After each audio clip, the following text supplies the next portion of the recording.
This is lesson 12, our fourth VHDL example, in which we'll design a 2-bit comparator. Now this 2-bit comparator will have 4 inputs, an A1 and an A0, that is a 2-bit A, and a B1, B0, that is a 2-input B. And A can have the value 0, 1, 2, 3, and B can have the value 0, 1, 2, 3. The outputs will be A less than B, A greater than B, and A equal B. A less than B will be equal to 1 if A is less than B. That is, if A1, A0 as a 0 to 3 number is less than B1, B0 as a 3-bit number.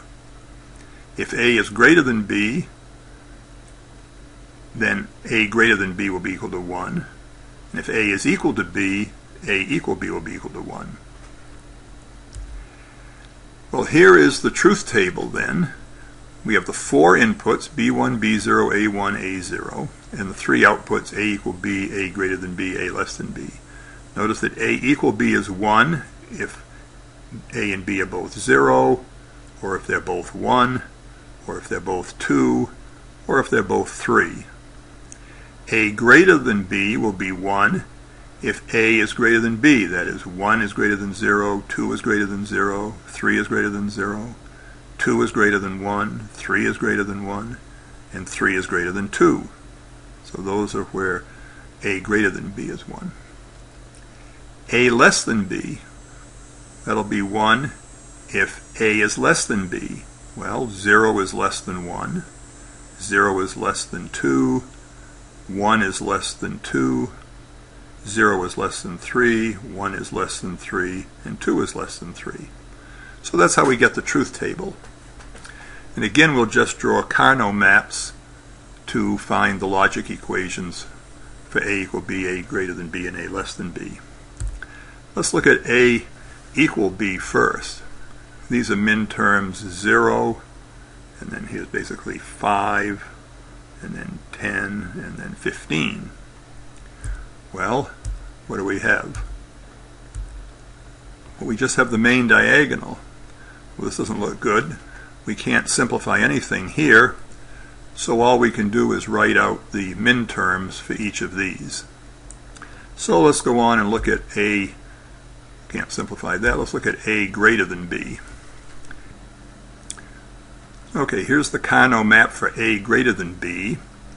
Let's fill in the ones. 0, 0, 0, 1. 0, 0, 1, 0. 0, 0, 1, 1. What do we have? 0, 1, 1, 0. 0, 1, 1, 1. And 1, 0, 1, 1. Okay, how many circles here? We're going to need 3. We have this one, we'll have one up here, and for this one, of course, we can wrap around. So what's this logic equation? This will be not B1 and A1. Not B1 and A1.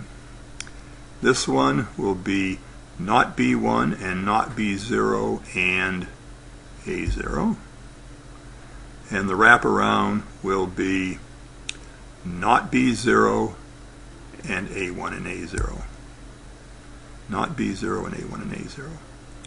Okay, so that's the logic equation for A greater than B.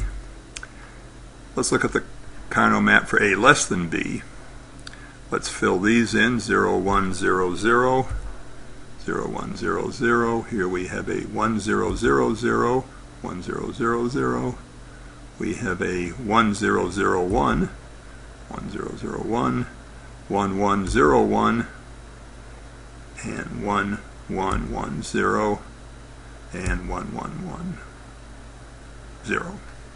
Okay, so again, we're going to have 3 circles. This one, and another wraparound. So what do we have here? We have B1 and not A1. B1 and not A1. Here we have what? B1 goes away, so we have B0 and A1 and not A1 and not A0. And for the wraparound, we'll have B1 and B0 and not A0. Okay, so now we've got the logic equations for A less than B. So we can write our VHDL program.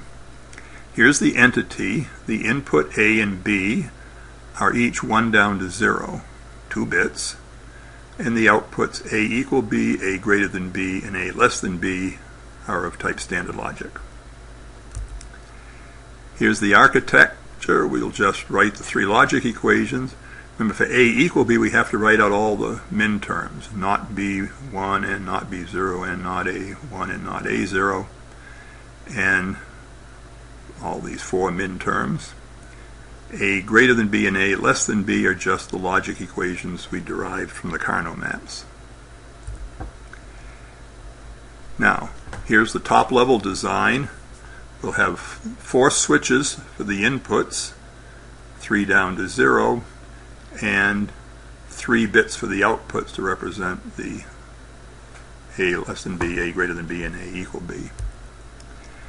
Again, we have to put the component declaration between architecture and begin for comp 2-bit, and then we'll just port map the outputs to wire it up. A will connect to switches 3 down to 2, B will connect to switches 1 down to 0.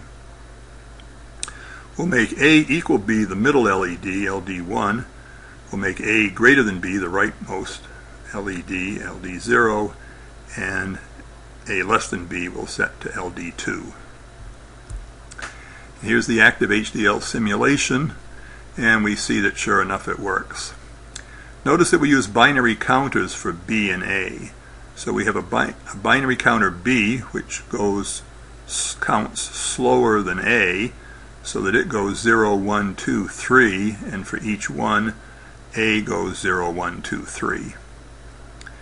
Then A equal B is 1 if they're both 0, both 1, both 2, both 3. A greater than B is 1 if A, 1, 2, 3 is greater than 0, 2, 3 is greater than 1, 3 is greater than 2. And A less than B will be 1 when 0 is greater than 1, 0 and 1 are greater than 2, and 0, 1, 2, less than 0, 1, 2 are all less than 3. So the simulation works, and you can go ahead and implement this and download it to FPGA and turn on the switches to see if A equal B, A greater than B, and A less than B light up the correct LED.